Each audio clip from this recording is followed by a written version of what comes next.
Jammu and Kashmir के पीएको को आप भारत का हिस्सा नहीं मानते हो क्या? एग्रेसिव ना हो, जान दे देंगे इसके लिए। क्या बात कर रहे हो आप?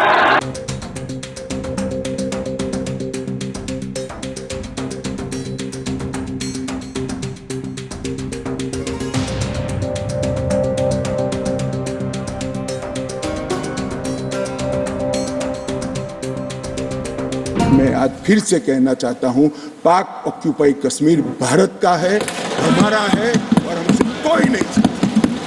आपके माता पिता को जिन मुसीबतों से जिंदगी जीनी पड़ी, मेरे नौजवान, आपको कभी भी ऐसी मुसीबतों से जिंदगी जीनी नहीं पड़ेगी।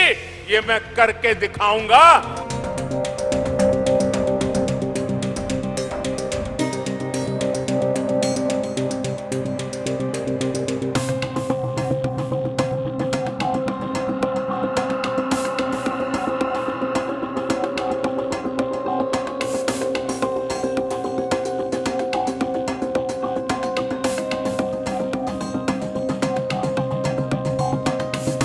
देखिए, पाकिस्तान ऑक्यूपाइड जम्मू कश्मीर जो है वो तो हमारे देश का उद्देश्य है वापस लेना, और उसमें हमारी पार्लियामेंट ने पहले ही उसके अंदर एक पास किया हुआ है पूरी मत से 100% से कि भाई जो पाकिस्तान ऑक्यूपाइड जम्मू कश्मीर है वो हमारे देश का एक क्या कहते हैं, बिल्कुल हमारा एक दृढ़ निश्चय है कि हमने वापस लेना है उसको।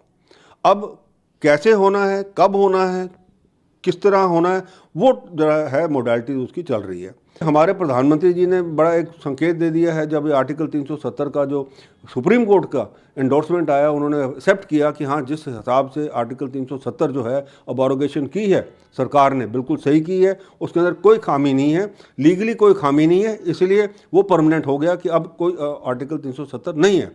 तो तब हमारे प्रधानमंत्री जी ने एक ट्वीट किया, और वो ट्वीट हिंदी में भी किया और उर्दू में भी किया। वो उर्दू में इसलिए क्योंकि वहाँ की जो जनता है सारी पाकिस्तान ऑक्यूपाइड कश्मीर की और जम्मू कश्मीर की और पाकिस्तान की, उनको पता लग जाए कि जी क्या है ये हमारे प्रधानमंत्री जी के माइंड में।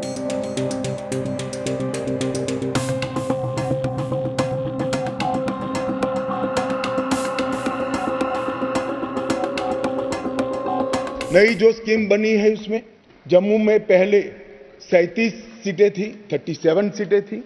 ये भी न्याय का सवाल है। जम्मू में पहले 37 सीटें थी, अब 43 हुई है, 43 हुई है। कश्मीर में पहले 46 थी, अब 47 हुई है। और पाक ऑक्यूपाई कश्मीर की 24 सीटें, क्योंकि वो हमारा है, हमने रिजर्व रखी है।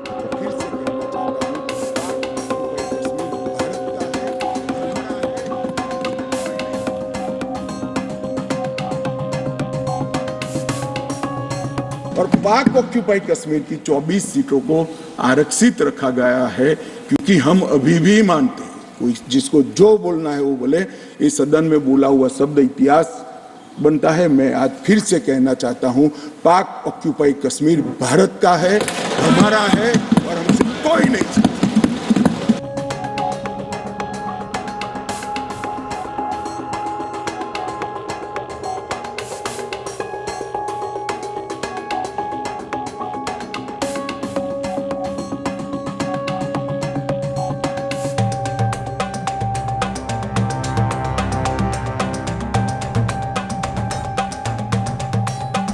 The Solicitor General, appearing for the Union of India, submitted that statehood will be restored to Jammu and Kashmir and that its status as a union territory is temporary.